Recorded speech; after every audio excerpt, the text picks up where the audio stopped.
Hello, my friends, and welcome back. Thank you very much for being with me again today. Say whatever you want about Russia, but it has a very high rating in consistency. Russia, good or bad, the leadership I'm talking about, yeah, those bad dudes over there, they are consistent. And I said it before, I say it now, and I will say it in the future, unless they change their ways. And what am I talking about? I'm talking about the Russians when they tell you they will do something or they will react to something in a certain way, you take that the bank. They will do it. So if they say, well, if you do that, I'm probably going to do this. As a consequence, I have to do this. Or they tell you, and they will do it. If they tell you I'm going to punch you in the face, they're going to punch you in the face. If they tell you they're going to give you $1, they're going to give you $1. Good or bad, they are consistent. And I have here an article that will prove that. I know it's only one article and it's not a pattern that I can show you, but if you pay attention, you're going to notice that the Russians, when they say something, they will do it. The only thing that I kind of, I would say, lack or slack on is the red lines. They draw sometimes like, oh, that's a red line, that's crossing the red line. Okay, what are you gonna do about it? Well, they didn't really say. They say, well, we're gonna add, that's an escalation, we're gonna react. And they react by bombarding, or I don't know how they react, but that's one thing that I really did not see. If you send airplanes or if you send tanks to Ukraine or you send long range missiles to Ukraine, we're going to do this or that. I didn't, the only thing I said, we're going to blow them up. Well, that's without saying, but I didn't hear anything like, oh, we're going to, there's an escalation. In what way? Hello. Anyway, so let's see this little article here. That it's not that I'm expecting that, but based on their, as I said, consistency, I'm waiting for them to be more clear about that. But hey, they do not. This guy did not call me, so I don't know. So this article comes from Al Mayadin. That's an Arab in independent news outlet, but you know what I mean when you say independent and you read a few articles, you realize how independent it is. Independent, but it has agendas. Like any other media outlet, they say, well, we don't have an agenda. Read a few articles regarding one subject, and you're going to realize the party line, whatever the party line is. Now, Putin signs decree banning sales of oil to price cap abiding states. They said they will do it. Here you have it. So the ban on petroleum products will be announced by government ministers later this year. So they said, well, okay, you put that little weasel cap on our seaborne oil?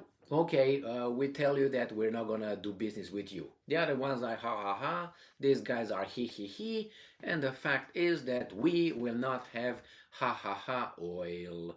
But why do you think this guy just signed it? Just because it's a coincidence? I don't think it's a coincidence, or at least he spoke with some Papam friends.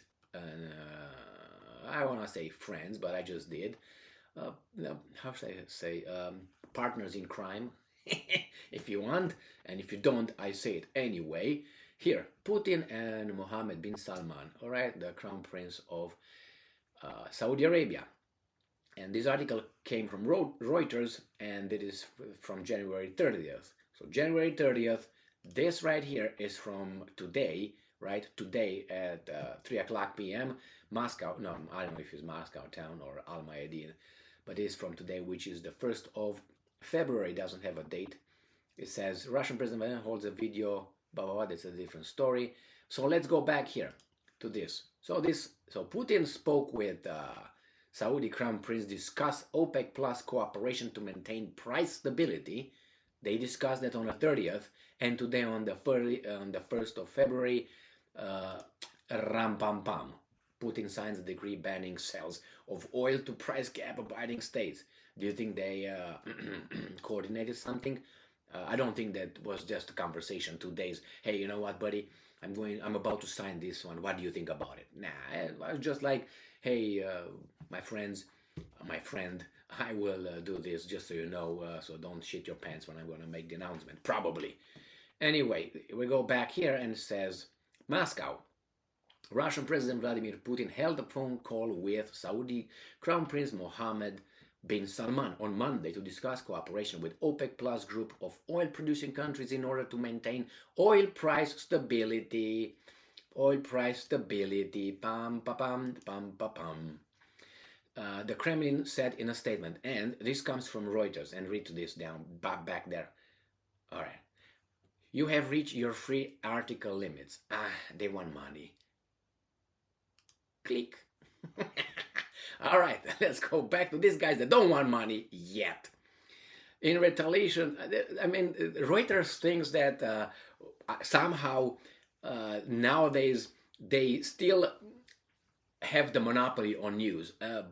People, you don't. You used to, and for some people you have it, but Reuters comes and gets information from other news outlets that you can get them from other, online. So it's just whistles. I see it in the Guardian and other respected news outlets from Great Britain, and the same thing. These guys really think that they are living 25 years ago when they really had the monopoly and they could change whatever they had like this. Now they don't have it. That's why they like us so much, and not only us, they like the internet, the ability to connect and find what, I don't know, let's say Al Mayadin has to say about it, not Reuters.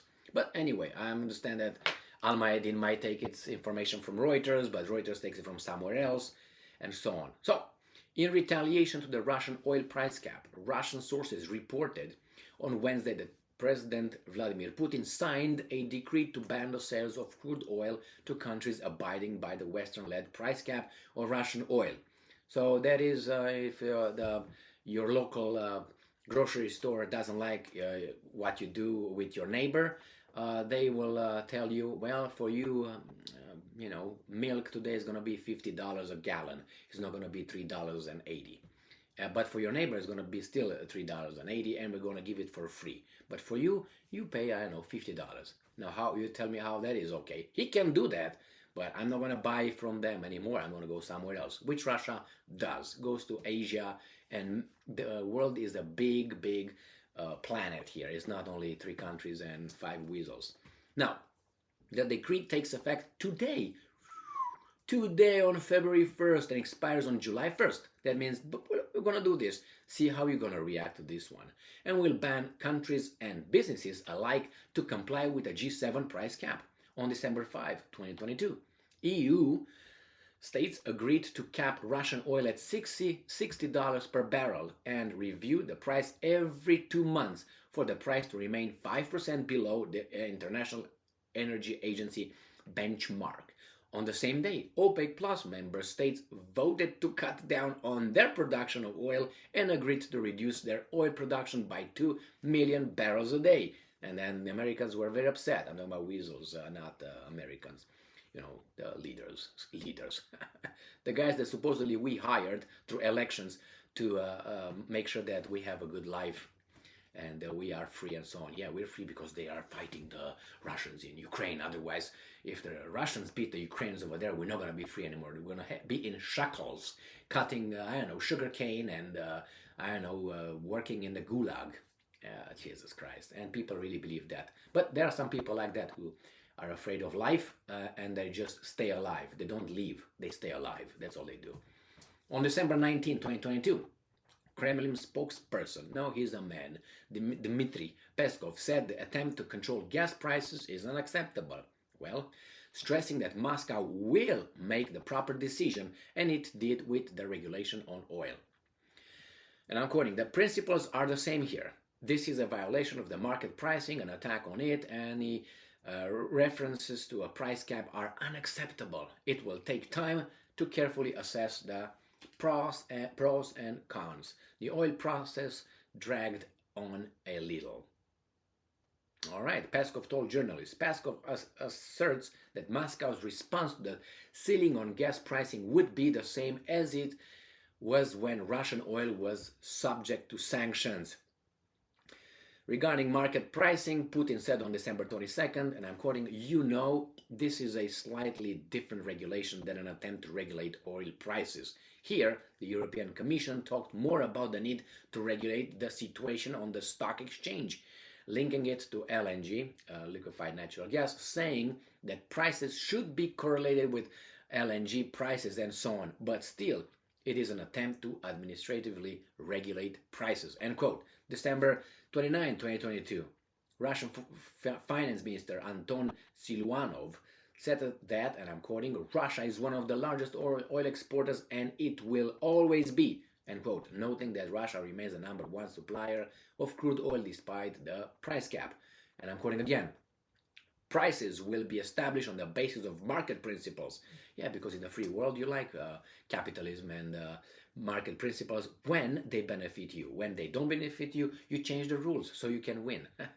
I told you that analogy with people who play Monopoly. When you play with friends, you always have a crazy over there or two that don't like to lose. Not that we like to lose, but you know, they lose and they act out like toddlers and they try to change the rules while the game is going, just for that particular instance, so they can win or not lose. And then whenever it benefits them again, they change it back. At that point, as I said many times, whenever I use this analogy, this is what you should do. Bang, you done with playing. Nobody plays. Huh? I don't care. That's how you do it with these weasels. So anyway, many of these people I met in my life. I'm pretty sure you did the same. It's unfortunate, but some people do not pass a certain kind of level of cognitive development. Right, Mr. Piaget? Correct. On January 19, Bloomberg revealed that the US is hesitant to approve a lower price cap on Russian oil, despite some EU countries arguing for directing further cuts to Russia's energy profits. According to the report, Washington will review the price cap on Russia's crude oil only after the G7 adopts price cap on Russian oil derivatives such as diesel. They already did with the diesel something, and they talked about putting a price cap on diesel, I think $100 or something like that. Free market, you gotta love it. And in the meantime, the US enters the European market because it couldn't compete by that time. At least think about gas. Yeah, hey, what happened with that investigation on Nord Stream 1, Nord Stream 2 attack? The same as what happened with JFK. Oswald did it. Jesus Christ, yeah, all right. So anyway, I told you, consistent. Well, that's beneficial, if you have an adversary, an opponent, an enemy that is consistent, you should be happy about it, because it's not going to be any surprises. You don't like unknown or things changing. That's what keeps you on your heel. But on the other hand, you get relaxed. Oh, they said they're going to do that. Oh, they're consistent. They're all going to do it. And then boom, they don't do it. And like, hey, you said you're going to do it. Well, I lied this time. So that's the element of surprise which Japan Imperial Army is very aware of. They used it a few times, right? In Tsushima, at least, in 1904, 1905, in the Russo-Japanese War. I remember when they blew up the Russian surprise attack, the whole Russian fleet in I can't remember, the Vladivostok, boom, just like that, the Battle of Tsushima, where they won. And then the Second World War, they tried the same thing with the Americans, which they did at the territory of Hawaii, not the state. And then the Americans said, okay, let's switch from razor blades into military economy. And then they... Anyway, thank you very much for being with me again today. Stay strong, consistent, stay smart, look for the truth, and be just.